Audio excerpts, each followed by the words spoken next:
Hola, mi nombre es José Tadeo Alcudia Arellano y como parte de la materia de álgebra elemental de la Universidad Juárez Autónoma de Tabasco, vengo a exponerles unos temas acerca de ángulos y funciones trigonométricas. Pues comencemos. Ángulos y unidades de medida de los ángulos. Pues para empezar, ¿qué son los ángulos? En geometría, el ángulo puede ser definido como la parte del plano determinada por dos semirrectas llamadas lados, que tienen el mismo punto de origen llamado vértice del ángulo. Como podemos ver en esta imagen, los lados de nuestro ángulo son estos que estoy señalando con el cursor, y nuestro vértice es el punto moradito que vemos aquí. El ángulo se puede medir ya sea desde adentro o desde afuera, pero es más común agarrar los ángulos desde adentro, los ángulos cerrados o ángulos convexos. Ahora bien, los de afuera se conocen como ángulos cóncavos. Los tipos de ángulos. Sabiendo las magnitudes del ángulo y más que nada su magnitud, podemos clasificar los tipos de ángulos. Tenemos el agudo, que es el menor a 90 grados. Tenemos el recto, que es igual a 90 grados.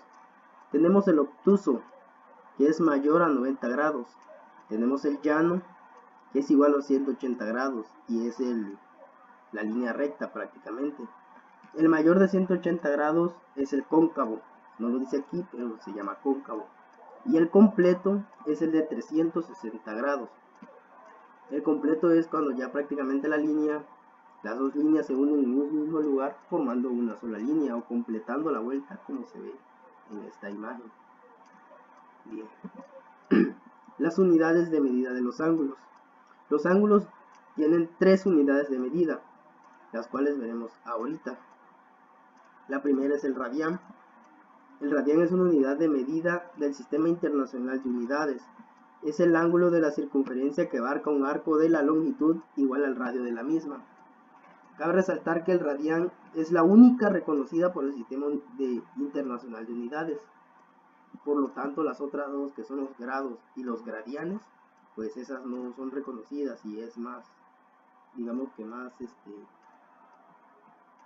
producente usar los radianes. Su símbolo es RAD o RAD. ¿Y cómo se miden los radianes? Los radianes se miden dividiendo longitud entre radio, y la longitud es la longitud de nuestro arco entre el radio de la circunferencia que forma las magnitudes de nuestros ángulos o de nuestras rectas, como podemos ver aquí. Bien, sabiendo esto, podemos calcular cualquier parte de nuestra circunferencia con respecto a los ángulos. Aquí tenemos un ejemplo. Ese es el ejemplo de cuánto equivale la vuelta completa o el ángulo completo en radianes. Dice que para calcular tenemos la longitud del arco entre el radio. La longitud del arco es básicamente el perímetro. ¿Y cómo se calcula el perímetro de un círculo? Es 2pi por radio. Teniendo esto, que es 2pi por radio, lo dividiremos entre el radio, teniendo como resultado 2pi radianes. Radio y radio se eliminan, hay que acordarse. Y este sería nuestro resultado, o lo que equivaldría en radianes una vuelta completa de un ángulo. Lo siguiente son los grados sexagesimales. Un grado sexagesimal es el ángulo central subtendido por un arco cuya longitud es igual a la tricentésima sexagésima parte de una circunferencia. Su símbolo es el del grado. Cada grado sexagesimal se divide en 60 minutos y este es su símbolo, que vemos aquí. Y cada minuto sexagesimal se divide en 60 segundos, como lo vemos aquí. Pues estos son los más conocidos o los que más utilizamos, ya que pues digamos que son los más prácticos, por decirlo así, o los más ordenados, con los que tenemos más familiarización, como los podemos ver aquí. Estos como vimos aquí, se pueden calcular igual en minutos y en segundos, que serían los decimales de los grados. Podemos tener 60 puntos y tantos grados, y eso serían nuestros minutos y nuestros segundos. Pero, ¿cómo los calculamos? Tenemos aquí un ejemplo de cómo calcular los ángulos los minutos y los segundos y convertirlos a puntos decimales, perdón. Tenemos aquí 120 grados, 42 minutos, 38 segundos. Esto, como se ve en la respuesta, lo pasaremos a decimales. ¿Y cómo se hace esto? Es cuestión de lógica. Dividiremos comenzaremos desde atrás hacia adelante. Los 38 segundos los vamos a dividir entre 60. Ese resultado se lo sumaremos a los minutos. 42 más 0.633. Ese resultado de la suma igual lo dividiremos entre 60, y el resultado de esta suma y el resultado de esta división lo sumaremos a los 120 grados, que serían nuestros enteros, teniendo como resultado 120.711 grados centígrados. Si queremos hacerlo, por decirlo, la acción inversa, pues pasar de grados centígrados a minutos, de decimal a minutos y segundos, pues hacemos lo siguiente. Lo contrario de una división es una multiplicación. Tenemos los 358 grados, esos serían nuestros enteros, esos pasan, digamos que normal. Los puntos 589 se multiplican por 60. Ese resultado que nos dé la multiplicación, solo tomaremos el entero y lo pasaremos a nuestros resultados. Ahora, lo que está después del punto lo multiplicaremos nuevamente por 60, y lo que nos dé, esos serían nuestros segundos, como tenemos aquí. Tenemos 358 grados, 35 minutos, 20.40 segundos. Ahora bien, pasamos con los gradianes o grados centesimal. El valor de un grado centesimal se define como el ángulo central subtendido por un arco cuya longitud es la cuadrigentésima parte de una circunferencia, o 1 sobre 400. Su símbolo es una G minúscula. Si se dan cuenta, es parecido a los grados sexagesimales, solo que este es a la 400. Este igual tiene digamos que sus minutos y segundos, pero con otras unidades. Por decir, cada grado centesimal se divide en 100 minutos centesimales y su símbolo es M, y a su vez cada minuto centesimal se divide en 100 segundos centesimales, su símbolo es S. Por decir, tenemos aquí 87 gradianes, 31 minutos centesimales y 44 segundos centesimales. Pues aquí no hay ningún problema en la conversión, todo pasaría como tal a 87.3144 gradianes, que sería lo equivalente a puntos decimales, que es lo que vemos aquí. Por lo que investigué, esta última no, digamos que aquí no es muy común usarla, es más común usar la sexagesimal o la primera, ya que los radianes, ya que esta es pues es más internacional, por decirlo así. Aquí vemos una tabla de conversión. Esta tabla de conversión es para convertir de radianes a sexagesimales y a centesimales, solo que en las centesimales tengo un pequeño error. Las centesimales aquí, esto cambia, esto pasa a este lado y esto a este, porque un gradián es igual a 0.9 grados. Ok, teniendo esto, eso nos puede ser muy útil al momento de que nos pidan convertir de uno a otro. Bueno, ahora pasamos a nuestro segundo tema, las funciones trigonométricas. Pues como segundo tema, pues vamos a empezar dando la definición de que es una función trigonométrica. La funciones trigonométricas son razones trigonométricas, es decir, la división entre dos lados de un triángulo rectángulo con respecto a sus ángulos. Bien, para entender antes que nada las funciones trigonométricas, tenemos que tener en cuenta y saber las partes de un triángulo rectángulo para poder ejercer o utilizar nuestras funciones. Tenemos aquí la hipotenusa, que es el lado más largo de un triángulo rectángulo. Siempre va a ser el lado más largo de un triángulo rectángulo. O prácticamente va a ser la recta diagonal de este triángulo. El cateto, ahora bien, el cateto opuesto y el cateto adyacente, hay que tener mucho cuidado con estos dos, ya que estos catetos varían dependiendo la posición de nuestro ángulo alfa. Depende de esto. En este caso, el cateto adyacente, que es el lado opuesto a alfa, el cateto opuesto, que es el ángulo opuesto a alfa, es este que tenemos aquí, y el adyacente es el que está, digamos que a un lado del ángulo. Pero si este ángulo nos lo dieran en otro lugar, pues digamos que aquí las cosas cambiarían. Ahora lo que ahorita es el adyacente pasaría a ser el opuesto, y el opuesto a ser el adyacente. Por eso hay que tener mucho cuidado, ya que esta depende de la posición del ángulo de referencia. Ahora, sabiendo esto, podemos identificar o definir lo que son nuestras funciones trigonométricas. Vamos a comenzar por el seno. El seno es de un ángulo, es la relación entre la longitud del cateto opuesto y la longitud de la hipotenusa. Esto se representa con una fórmula.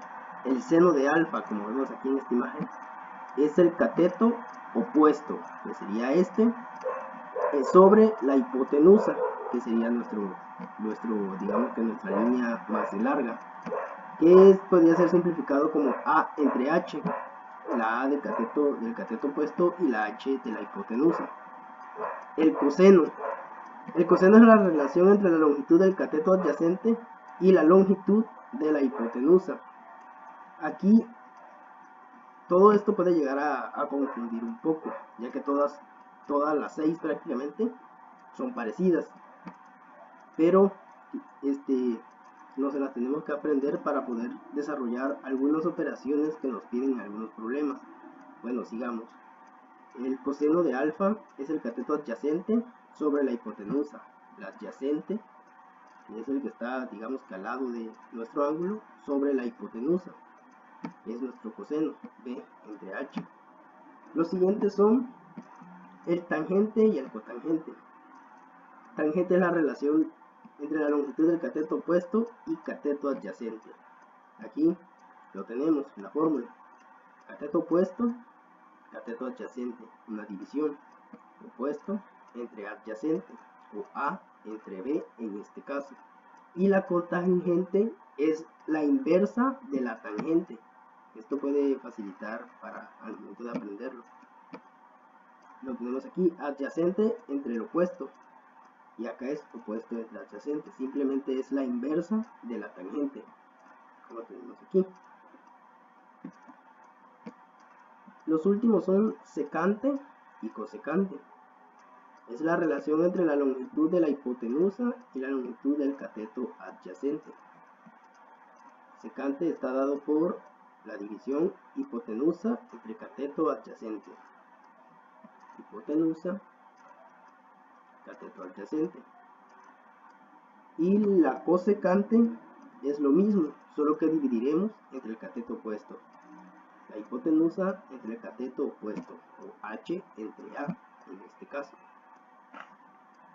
Las razones trigonométricas pues sugieren estudiar el triángulo rectángulo y observar que las cocientes entre las longitudes de dos de sus lados dependen del valor de los ángulos del triángulo. Estas funciones son muy usadas en todas las 6, son muy usadas en astronomía, en matemáticas y física y otros fenómenos científicos, así que son de suma importancia al momento de entrar en este tipo de ciencias que son más, digamos que analíticas o de práctica. Bien. Como siguiente tema tenemos a las identidades trigonométricas. Las identidades trigonométricas las vamos a definir. Dice que son igualdades que involucran funciones trigonométricas.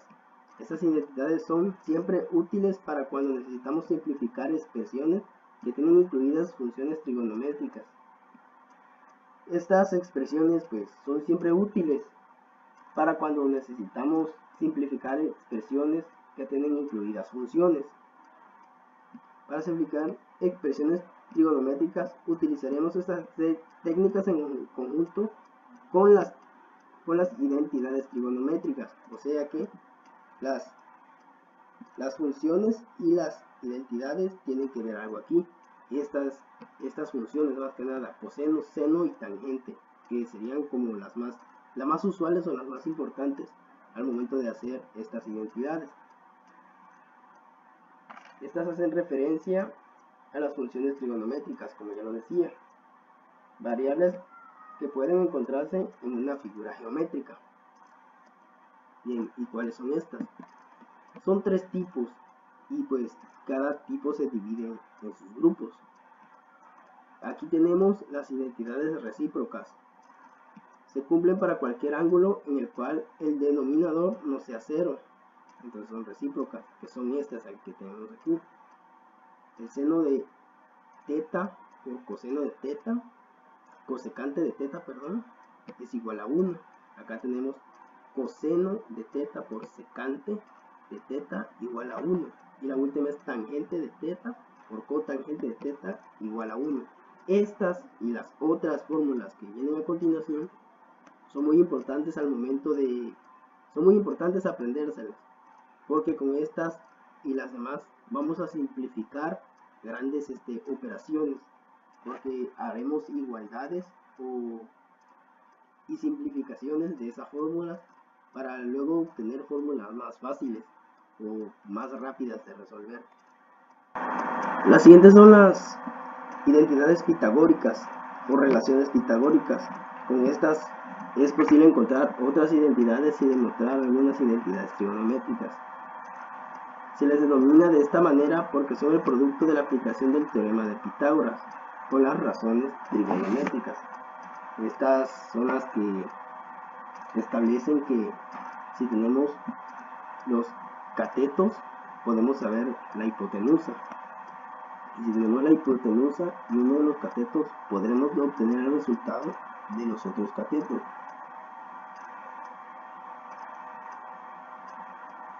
Bien, estas son las fórmulas. Igual son muy importantes aprendérselas, ya que, como decía antes, sirven para simplificar. De hecho, estas son las un poquito más complejas, por decirlo así.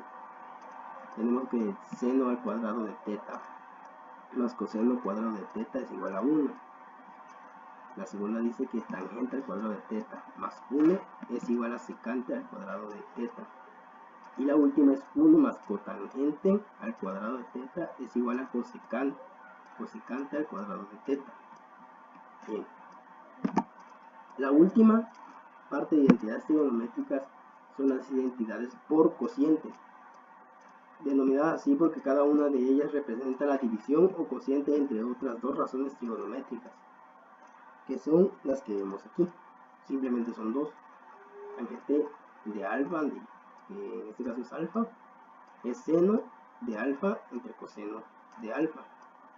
Y cotangente de alfa es coseno de alfa entre seno de alfa. Aquí hay que dejar claro que este símbolo, no importa, puede ser alfa, puede ser teta, o puede ser cualquier otro símbolo, y no importa, no importa, no hay conversión, solo es una variable, por decirlo así. Ahora bien, ¿cómo se hacen estas ecuaciones o cómo ejercer una de estas ecuaciones? Bien, aquí tenemos un caso de una demostración. Aquí nos piden demostrar que 1 menos seno de teta por coseno de teta por tangente de teta es igual al coseno cuadrado de teta. ¿Y cómo lo vamos a demostrar? Bueno, aquí tenemos una igualdad con dos miembros. Este miembro y este miembro. Y pues como primer paso, lo que necesitamos es, digamos que solo utilizaremos el miembro más grande o el primer miembro, o el miembro más difícil, por decirlo así. Utilizaremos este. Bien, el segundo factor para poder resolver es que todo lo vamos a pasar en función de senos y cosenos. Todo lo vamos a volver seno y coseno para poderlo resolver. Bien, usaremos esta, como decimos aquí. Tenemos seno, coseno, pero tenemos una tangente. ¿Qué se haría aquí? Es aquí donde entran nuestras identidades trigonométricas, todas las, digamos que las, ¿qué? Son las 8, perdón, son las, sí, las 8 entidades trigonométricas. Bien, en este caso, aquí les puse las que utilizaremos en este problema. Bueno, tenemos seno de teta por coseno de teta por tangente de teta. Y necesitamos aquí un seno o un coseno. Entonces buscaremos una relación la cual tenga una equivalencia entre tangente, seno y coseno. Y es esta. Tangente de alfa igual a seno de alfa entre coseno de alfa. ¿Qué vamos a hacer con esta? Dice que la tangente es igual al seno sobre el coseno. Entonces vamos a sustituir la tangente por esta ecuación. Perdón, esta fórmula. Y tendremos esto. 1 menos seno de teta por coseno de teta por seno entre coseno. Y aquí tendríamos una relación, es básicamente lo mismo. Teniendo esto, ya podemos simplificar o reducir nuestra fórmula por medio de términos semejantes. Aquí tenemos seno, perdón, aquí tenemos coseno multiplicando y acá tenemos coseno dividiendo. Entonces estos dos senos se eliminarían y nos quedaría 1 menos seno de teta por seno de teta, por seno de teta, que sería igual a 1 menos seno cuadrado de teta. Aquí hay que tener mucho cuidado porque uno de los errores más comunes es poner 1 menos seno teta al cuadrado. El ángulo, que es teta, nunca se eleva al cuadrado, simplemente la función, que es seno cuadrado de teta. Bien, teniendo esto en cuenta, ahora buscaremos